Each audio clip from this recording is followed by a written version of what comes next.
All right, sports fans, how's everybody out there doing? William Martin coming at you one more time here on YouTube with another edition of the 300 Pounds of Sports Knowledge Podcast. It's that time of the week, folks. My key games for the upcoming weekend in the world of college football. And I want to start with some big ones tomorrow. First in the American Athletic Conference, as you have UTSA traveling to take on 23rd ranked Tulane. Now, there's still three undefeated teams within the American Athletic Conference, and two of those squads are in this contest, rather, excuse me.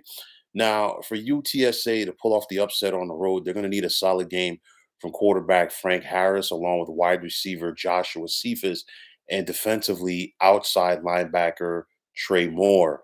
But for Tulane, they're looking to make it consecutive conference titles.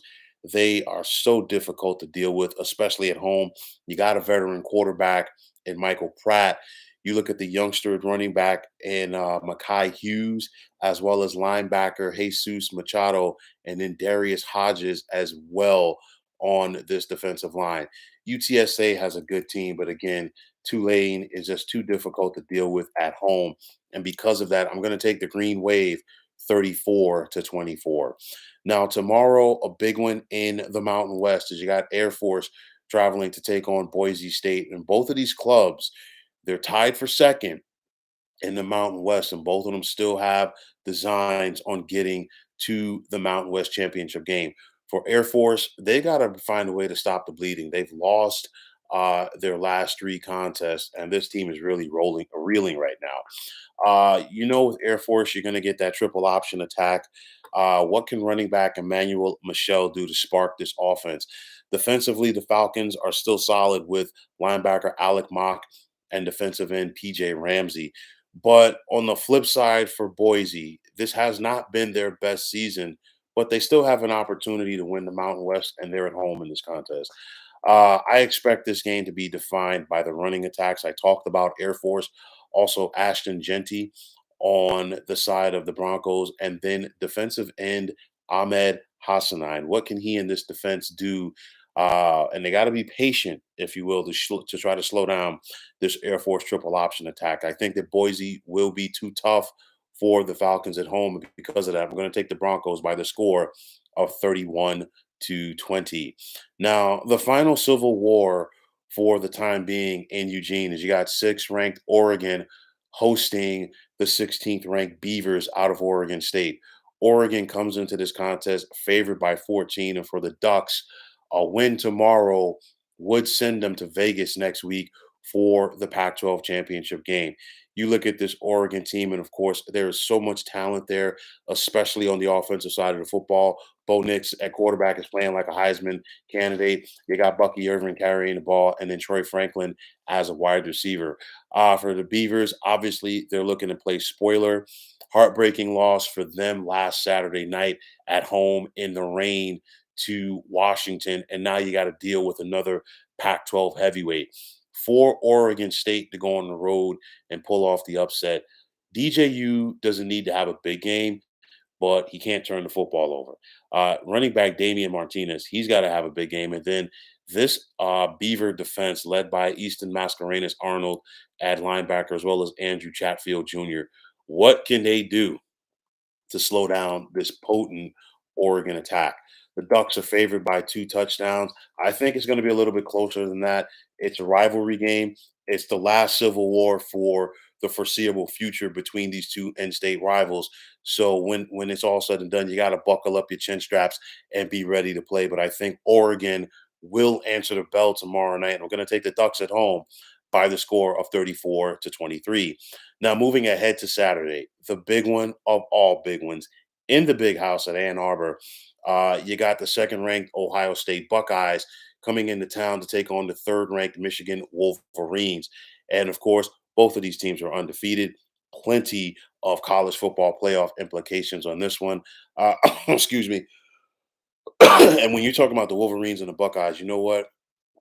You just simply hunker down for some good old fashioned smash mouth football. And I think this is going to be one of those paint swapping type of contest here. And I say that because The Wolverines have the top ranked defense in the nation, while the Buckeyes are not that shabby either, as their third. And for Ohio State's defense, they have yet to allow any opponent to get to the 20-point mark this season. For Tommy Eichenberg at linebacker, the senior, this is what you came back to school for, to go out there and beat Michigan. Can he slow down this Michigan ground attack with running back Blake Corum? I guarantee you, Blake Corum and Tommy Eichenberg are going to get to know one another in this contest. You look at this Buckeyes offense, this is as healthy as they've been all season long. But with all of that talent there, with the likes of Travion Henderson carrying the ball, Marvin Harrison Jr., Emeka Egbuka, this might be the game since the first time since the Notre Dame game that Ohio State is going to need quarterback Kyle McCord to go out there and make a play or two. Will he be able to do that in this environment against Michigan? We got to wait and see. You got JJ McCarthy on the other side of quarterback for Michigan, and he's a calm, cool, and collected customer. But again, the Wolverines, it's all about their ground attack. Will they be able to get going against this Ohio State front? And then this Michigan front, they've been very stingy all season long. Will they be able to answer the bell against Ohio State? This is the third game of the 3-game suspension for Michigan head coach Jim Harbaugh. And I think this is the one right here where they're really going to miss him, because you've got a top 5 matchup right here. And, sometimes those in game adjustments might need to be a little bit more hands on. And I think this is where the Wolverines are going to miss Harbaugh the most. But when it's all said and done, this is a classic pick 'em. I know that Michigan is favored by 3.5 points at home. Two great teams, two great programs, two legendary programs. And I think, the wiggle room, if you will, for both sides is minuscule. I think this game comes down to the quarterbacks. I give the slight edge to Michigan and McCarthy. And because of that, I'm going to take the Wolverines at home on Saturday by the score of 19-16. Now, in Jordan Hare, it's the Iron Bowl. As you got the 8th-ranked Alabama Crimson Tide making the trek to take on Auburn. And I'll tell you like this, there is definitely no love lost ever between Alabama and Auburn. And of course, Bama comes into this contest favored by 13, but I still think that they should be on upset alert, because I know that Alabama's headed to Atlanta for the SEC championship game. You still got a lot to be decided here, because Alabama's still trying to get into that college football playoff mix as well. And Auburn definitely wants to play spoiler. I'll tell you like this: you go back to Hugh Freeze's time as the head coach at Ole Miss. He was a thorn in the side of Nick Saban, and I guarantee you that's one of the reasons why the folks at Auburn hired him to be their next ball coach. But for the Crimson Tide, we have seen this team improve throughout this season on offense. The defense has been there, but offensively, Jalen Milroe is playing the best football of his college career right now. And then, of course, you got a big time playmaker on the outside with the likes of Jermaine Burton at wide receiver.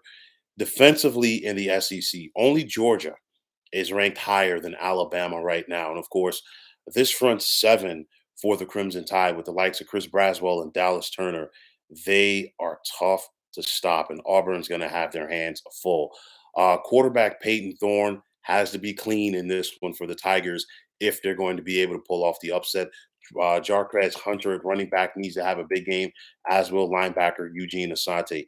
Auburn's coming, and they have made some solid strides in year number 1 under Hugh Freeze, but there is still a gap between them and Alabama, and I think it will show in this contest. And I'm going to take the Crimson Tide by the score of 31-17. Now you got fifth ranked Florida State rather, traveling to Gainesville to take on the Gators. And for Florida State, they've got a lot to play for. We know that Jordan Travis is out, so how is this Florida State offense going to look without him? You got Tate Rodemaker at quarterback, and of course, he got some reps last week against North Alabama. One big thing for Rodemaker, first and foremost, he's got to rely on the playmakers around him, like Keon Coleman and Johnny Wilson and running back Trey Vincent. Also, he's playing against a Gators defense that has not been that good here over the second half of the season. A lot of injuries on that side of the ball, and it's showing with what the Gators have been able to or not been able to do defensively. Kalen DeLoach and Jared Verse, what will they be able to do against this Florida offense? And of course, for Florida, they got to go with Max Brown at quarterback because Graham Mertz suffered that collarbone injury last week against Missouri. Florida's trying to be bowl eligible. Of course, they're trying to play spoiler, and this is a rivalry game. So, with that all said and done, you throw the rule book out of the window. For Billy Napier and company, he's got to get his running game established with Trevor Etienne and Montrell Johnson. Easier said than done, being that Florida State is really going to stack the box with a youngster at quarterback and Max Brown and try to make him beat them. So that means wide receiver Ricky Pearsall is going to have a big game. It's going to be a lot of emotion in the swamp on Saturday night. But when it's all said and done, I think the Noles leave town undefeated. And because of that, I'm going to take Florida State by the score of 30-20. And finally, a game that does not have conference championship or playoff implications, but I want to highlight it. You got Cal taking on UCLA on Saturday night. And this is bittersweet right here. And it's more on the bitter aspect because this is the last official regular season conference game in the Pac 12 as we know it. Of course, 10 of the 12 schools are leaving the conference after this year. We don't know what's going to become of the conference with Washington State and Oregon State looking to hang around. But nonetheless, this will be the last official game. And it's kind of fitting being that it's Cal and UCLA, of course. They're both a part of the California regions. We heard, the beef last year when UCLA decided to leave the Big Ten, leave for the Big Ten, as that was going to affect Cal. And now these two are taking on each other in the last official regular season game for this Pac 12. A lot on the line here as Cal is looking to become bowl eligible. And for the Bears to do that, they're going to need a big game from running back Jaden Knott as well as linebacker Caleb Alarms Orr. But this UCLA defense continues to be stingy. Number one in the Pac 12, Latu, one of the best edge rushers in the nation. And I think he will continue to flex his muscles in this contest against Cal. Carson Steele on at running back for UCLA it has been big, and I think he could have another big one in this one. I'll tell you like this: very rarely do you talk about a Chip Kelly team with their defense, but this is what has defined this UCLA team this year, and because of that, I think the Bruins are going to win Saturday night at the Rose Bowl by the score of 34-19. So, folks, those are my key games for this weekend in the world of college football. And as always, I want to take this time out to thank you for tuning into the 300 Pounds of Sports Knowledge podcast here on YouTube. I want to take this time out to thank all of you fine folks out there for tuning in. And if you have not already, please feel free to subscribe to this channel. Now, if you're on the X, formerly known as Twitter, please feel free to follow me at 300 Pounds of Sports. And like I always say, if you follow me, it'll be my pleasure to follow you right back.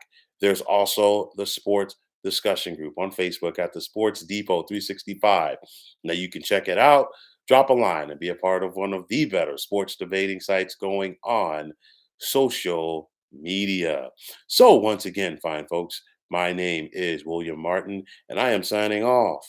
And I'm saying take care and have yourselves a wonderful day.